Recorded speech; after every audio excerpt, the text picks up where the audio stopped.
फरमाते हैं कि मैं ना मजदूर लेने गया, बगदाद के चौक में मजदूर बैठे होते थे। तो मेरी उन मजदूरों में से ना एक नौजवान बच्चे पे नजर पड़ी। बड़ा कमजोर सा वजूद था, लेकिन चेहरे पर इबादत का निशान था। माथा बताता था कि नमाज का बड़ा ख्याल रखता है। मैं उसके करीब गया। चेहरे भी बड़ा कुछ बताते हैं ना, चेहरों में भी बड़ी रानाई होती है। फरमाते हैं मैं करीब गया, मैंने उसको कहा बेटे मजदूरी करोगे? तो कहने लगा मजदूरों में बैठा हूं तो हुजूर मजदूरी के लिए ही तो बैठा हूं। तो मैंने कहा कि चलो फिर। कहने लगा नहीं मेरी कुछ शर्तें। मैंने कहा बताओ। कहने लगा पहली शर्त यह है कि लोग 4 दिनार दिहाड़ी लेते हैं, मैं 3 दिनार लूंगा। मैंने कहा यार भाई तो बड़ी बेहतरीन है, बाकी भी इस तरह की रख ले।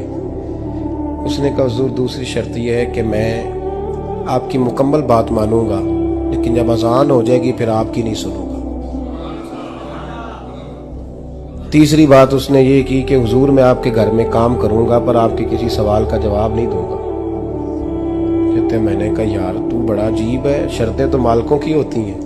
कहने लगा जी बहरहाल मैं शर्तें लगा के जाता हूँ। फरमाते मैं उसे घर ले आया। काम मैंने उसको बताया तो जो काम मजदूर सारे दिन में करता है ना, उसने 2 घंटे में ही कर दिया। हमारे मजदूर सिगरेट पीने में भी तो आधा घंटा लगाते हैं, वो चाय पीने जाएं तो पौना घंटा। वहां उनको भी तो दयानतदारी करनी चाहिए कि नहीं करनी चाहिए? मुआहदा किया है ना जी, तो पूरा उतरना चाहिए ना। कहते 2 घंटे में। अब काम जब बंदा शुरू कराता है तो काम और निकल आता है। कहते काम मैंने उसको और बता दिया, वो करने लगा। उसने मिट्टी निकाल के रखी थी बाहर रास्ते में, तो अजान हो गई जोर की। उसने वहीं कुदाल छोड़ी कही और चलने लगा। तो मेरा बेटा कहने लगा इसको जरा बराबर कर दो। कहने लगा चुप कर जा, तेरे बाप से बात हुई थी, जब अजान होती है तो मैं किसी और की नहीं सुनता, सिर्फ अल्लाह रसूल की सुनता हूँ। कहते मस्जिद चला गया, नमाज पढ़ के आया तो दोपहर का वक्त था। मेरी बीबी कहने लगी इसको को खाना खा ले। कहते हमने कहा खाना खा लो। तो कहने लगा मैंने रोजा रखा हुआ, रमजान भी नहीं था, नफली रोजा रखा हुआ। फरमाते हैं शाम हुई, मैंने 3 दिनार दिए। तो मैंने कहा तेरा नाम क्या है? कहने लगा मैंने आपसे कहा था मैं किसी सवाल का जवाब नहीं दूंगा। वो चला गया। अगले दिन मैं फिर लेने गया उसे, काम कुछ और निकल आए। तो लोगों ने बताया वो सिर्फ हफ्ते वाले दिन आता है। मैंने कहा क्यों? कहने लगे जी वो कहता है मेरा हफ्ते का खर्चा 3 दिनार है, जब 3 दिनार कमा लेता हूं तो बाकी सारा टाइम अल्लाह रसूल की जिक्र में गुजार दिया करता हूं।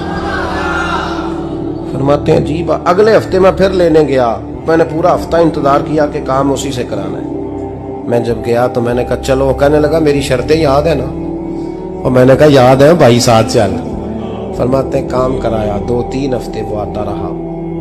एक हफ्ते में गया तो लोगों ने कहा हुजूर आज नहीं आया। क्यों? कहने लगे बीमार हो गए। कहाँ घर है? कहने लगे बगदाद के कब्रिस्तान के पीछे जो कच्ची आबादी है उसमें रहता है। फरमाते मैं गया, दरवाजे पे दस्तक दी तो कहने लगा हुजूर आप हैं? दरवाजा खोला है, आ जाइए। फरमाते हैं मैं अंदर गया तो मैंने कहा तुम्हें कैसे पता चला मैं आया हूँ? कहने लगा हुजूर अल्लाह वाले हो, आप नहीं आना था, वरना अमीर तो गरीबों का पता लेने कोई नहीं आते। कहते मैं करीब गया तो कहने लगा मैं आपका इंतजार कर रहा था, तेज बुखार है, तप रहा। जेब से कुछ पैसे निकाले। कहने लगा ये पैसे रखने। एक अंगूठी निकाली। कहने लगा हुजूर आज रात को मेरा इंतकाल हो जाएगा, इन पैसों का कफन खरीद के सुबह जनाजा पढ़ के मुझे दफन कर देना, और जब दफन करो तो ये अंगूठी लेके असर के बाद हारून रशीद के पास जाना। आप उसे कहना मैंने मिलना है पर वो आपको टाइम नहीं देगा। आप उसको आवाज दीजिएगा कि तेरी एक अमानत है मेरे पास, फिर वो आपसे मिलेगा तो अंगूठी दे दे, फिर आप मेरी तरफ से फारिग हैं। हजरत फरमाने लगे तेरा नाम? और कहने लगा हुजूर वक्त थोड़ा है, आज रात मैंने जाना है, बड़ी लंबी माफी मांगनी है रब करीम से, अगर मुनासिब समझे तो मुझे अपने रब से तन्हाई कर देने। फरमाते हैं मैं आ गया पर उसकी बातों ने मुझे सारी रात सोने नहीं दिया।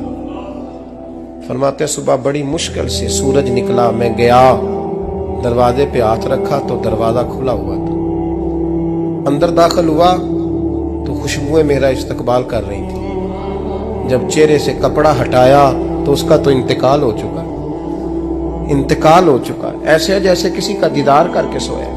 कहते मैं तो 2 आदमी ले गया था जनाजे पे, पर पता नहीं दुनिया किधर किधर से आई, कहां कहां से। अखा जदों मीटियां जमाना मैनू रोवेगा, अपना ते अपना बेगाना मैनू रोवेगा।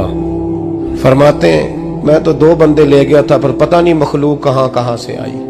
जनाजा पड़ा, दफन किया। हारून रशीद के पास में असर के बाद गया। मैंने बुलाना चाहा, पर बादशाह था, मेरी तरफ देखा ही नहीं।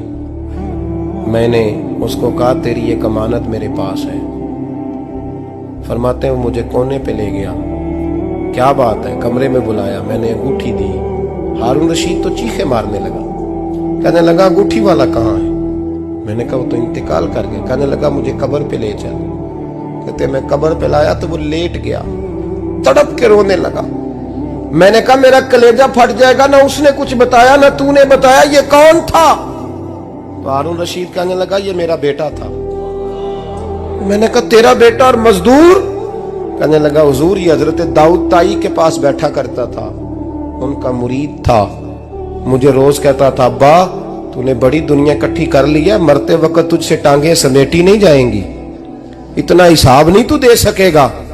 मैं इसको समझा देता, इसकी अम्मा समझा देती। ये रोज हमें कहता छोड़ दो, आ जाओ अल्लाह रसूल की बारगाह में झुक जाएं। हम समझ। एक दिन ये चला गया, कहने लगा फिर तुम्हारा रास्ता और है और मेरा रास्ता और है। ये सोने की अंगूठी गलती से इसके पास रह गई, गलती से हीरे की अंगूठी चली गई। कहने लगा देखो मेरे बेटे ने आज वो भी वापस कर दी है।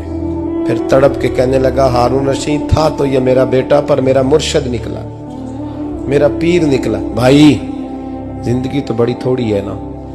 बाबा साहब ने कहा था उठ फरीदा सुते आ, दाढ़ी आ गया पूर, अग्गा नेड़े आ गया, पिछा रह गया दूर। उठ फरीदा सुते आ, खलकत वेखन जा, मते कोई मिल जाई बख्शिया ते तू ही बख्शिया जा।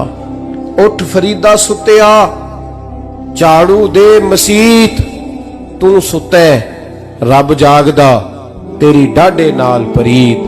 मेरा रब हमें भी अपनी बारगाह में कबूल फरमा।